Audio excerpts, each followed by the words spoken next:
मैं नीलेश और ये कहानी मेरी है। मैं भी कभी आप ही लोगों की तरह एक आम आदमी हुआ करता था, पर आज दुनिया मुझे पागल कहती है। जो लोग आते जाते मेरा हाल पूछते थे, वही लोग अब मुझे देखकर पत्थर मारते हैं, डर कर अपना रास्ता बदल देते हैं। ये सब मेरे पास एक गलत फैसले की वजह से, जिसे अब मैं चाहकर भी सुधार नहीं सकता। एक शाम मैं ऑफिस से घर वापस आ रहा था। अपना मनपसंद गाना गुनगुनाते हुए मैं रास्ते से गुजर ही रहा था कि अचानक ही रास्ते में मुझे एक साधु मिला। क्या बात है बेटा, आज बड़े खुश लग रहे हो।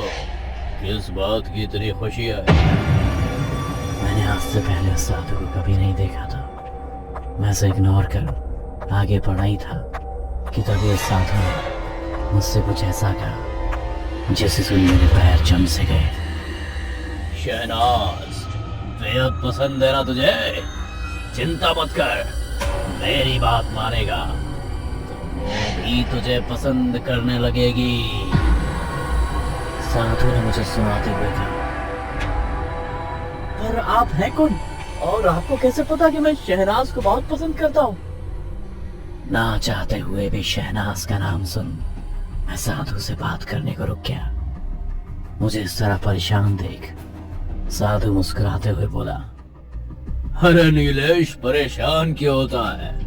मैंने कोई जादू टोना नहीं किया तुम पर, बल्कि शहनाज के बारे में तो तुमने ही मुझे बताया है।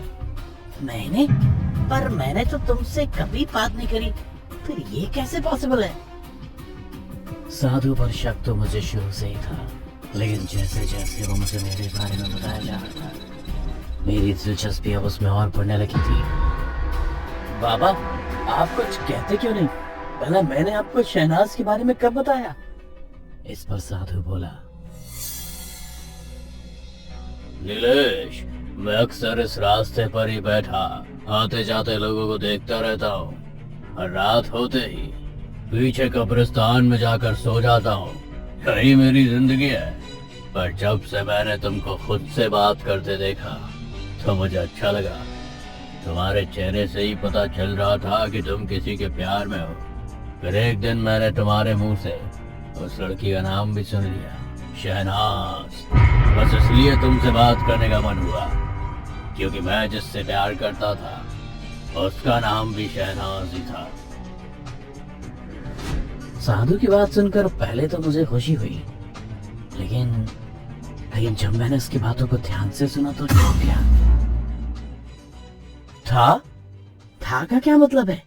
क्या हुआ आपकी शहनाज को? मेरे सवाल पर साधु के चेहरे पर दर्द झलकने लगा था, पर उसने मेरी बात का कोई जवाब नहीं दिया। बस मेरे कंधे पर प्यार से हाथ रखते हुए बोला, नीलेश, तुम चिंता मत करो। ये लो सफेद गुलाब लो, और कल तुम इसे अपनी शहनाज के बालों में लगा देना। वो तुम्हें तुरंत हाँ कर देगी। साधु के हाथों में सफेद गुलाब देख मुझे अजीब तो लगा, पर मैं भी अपने एक तरफा प्यार में अंधा हो चुका था, इसलिए ज्यादा कुछ ना सोचते हुए मैंने साधु के हाथ से वो सफेद गुलाब ले लिया और अपने घर आ गया। उस रात मुझे नींद नहीं आई। मैं बस साधु के दिए उस सफेद गुलाब में अपनी शहनाज को इमेजिन कर रहा था, और पूरी रात यही सोच रहा था कि कब शहनाज मुझे हाँ बोले और मैं उसे अपनी बाहों में भर लूं। इन्हीं सपनों को देखते हुए कब मेरी सुबह हुई मुझे पता ही नहीं चला। शहनाज, आई लव यू, और फिर वो प्यार से मुझे अपनी बाहों में भर लेगी। पर सोच रहा हूँ शहनाज के हाँ करने के बाद मैं उसे कहीं घुमाने ले जाऊं या फिर उससे शॉपिंग के लिए पूछूं। खुद से कहता हुआ जब मैं ऑफिस पहुंचा, शहनाज मुझे कहीं दिखी नहीं। किसी तरह बेचैनी में दिन खत्म हो गया, शाम हो गई। ऑफिस में सब लोग जा चुके थे, पर मैं अभी भी शहनाज का इंतजार लिए ऑफिस में ही बैठा था कि अचानक ही शहनाज मेरे सामने आ गई। शहनाज मेरे सामने गले में वरमाला डाले खड़ी थी। उसने मेरे बॉस से ही शादी कर ली थी। सच कहूं तो दिल टूटना किसे कहते हैं, मैंने तब महसूस किया था। उस वक्त मैं जिस दर्द से गुजर रहा था उसे मैं शब्दों में बयां नहीं कर सकता। मन तो कर रहा था कि कहीं भाग जाऊं, सब कुछ छोड़ दूं, कि तभी शहनाज ने मुझे गले लगाते हुए कहा, नीलेश, मैं तुमको सब कुछ बताने ही वाली थी, पर सब कुछ इतना जल्दी हो गया कि मुझे मौका ही नहीं मिला। शहनाज अभी बोल ही रही थी कि उसने मेरे हाथ में साधु का दिया हुआ वो सफेद गुलाब देख लिया। अरे वाह, तुम सच में मेरे सबसे अच्छे दोस्त हो। मेरे लिए सफेद गुलाब लाए हो, ये मेरी फेवरेट है।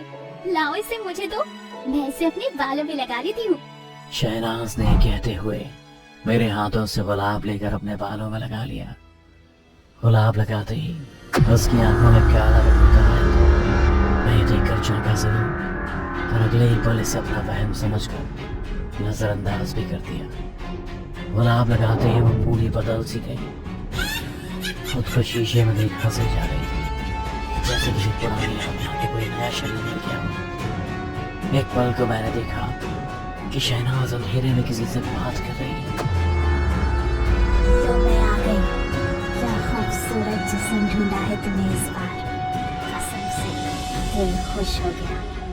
जल्दी तेरे पास आती हूँ, तुझे भी खुश करने। ये अंधेरे में किसी से बातें कर रही हो तुम? मैंने शहनाज से कहा, पर उसने मुझे ऐसे देखा जैसे वो मुझे जानती नहीं। वो बिना मुझसे कुछ कहे ऑफिस के बाहर चल दी। शहनाज, सुनो तो, इतनी रात में कहाँ जा रही हो? तुम्हारा पति तुम्हारा इंतजार कर रहा है। शहनाज, शहनाज। मैं शहनाज को पकड़ता हुआ उसके पीछे चल रहा था, पर मेरी इतने बुलंदी पर भी उसने एक बार भी पीछे मुड़कर नहीं देखा। मेरे मन को अब किसी अनहोनी का डर सताने लगा, और तभी मैंने देखा शहनाज एक कब्रिस्तान के अंदर जा रही है। ये कब्रिस्तान तो वही कब्रिस्तान है जिसमें वो साधु रहता है। मैं खुद से कह ही रहा था कि तभी मुझे किसी के मंत्रोच्चारण की आवाज सुनाई दी, और शहनाज भी उन्हीं मंत्रों की दिशा में जिंदा लाश बने चली जा रही थी। मैं एक कब्र के पीछे छिपा बैठा ये सब होते देख रहा था। इससे पहले मैं कुछ समझ पाता, मैंने देखा कि एक साधु हवन कुंड में कुछ मंत्र पढ़ता हुआ अपने खून की आहुति दे रहा था। साधु मंत्र पढ़ ही रहा था कि तभी उसने अपनी एक आंख खोल के देखा। शहनाज उसके सामने खड़ी है। शहनाज को देख साधु के चेहरे पर वासना से बुद्धि मुस्कान उमड़ पड़ी थी। अब मुझे सब कुछ साफ साफ समझ में आ चुका था। अच्छा, तो साधु ने उस सफेद गुलाब पर कहाँ जादू किया होता, तभी शहनाज जिंदा लाश बन के इसके पास आई है। मैं खुद से कह ही रहा था कि तभी साधु ने शहनाज को अपने पास आने का इशारा किया। शहनाज भी एक सीध में साधु के पास जाने लगी। ये देख मैंने चिल्लाते हुए साधु से कहा, तो इस साजिश के पीछे तेरा हाथ है, और तूने जो कुछ भी कहा वो सब झूठ था। साधु मुझे गुस्से में देख मुस्कुराने लगा और हवन कुंड में फिर से अपने खून की आहुति डालते हुए बोला, इस संसार में प्यार जैसा कुछ नहीं होता। ये सब सिर्फ एक कल्पना है और कुछ नहीं। अगर इस संसार में कुछ वास्तविक है तो वो है वासना, सिर्फ और सिर्फ वासना। और हाँ, मैंने तेरे से जो कुछ भी कहा था वो सब झूठ था, बिल्कुल तेरे एक तरफा प्यार की तरह। और अभी तो मैं तेरी आंखों के सामने ही तेरे प्यार को तार तार करने वाला हूँ। इतना कहकर साधु ने शहनाज को अपनी बाहों में भर लिया। ये देख मेरे पूरे बदन में आग लग गई। साधु ने जिस हवन कुंड में अपने खून की आहुति दी थी, उसी हवन कुंड से साधु के 2 बंदूकें निकली जो मुझे पकड़कर मेरा गला दबाने लगे।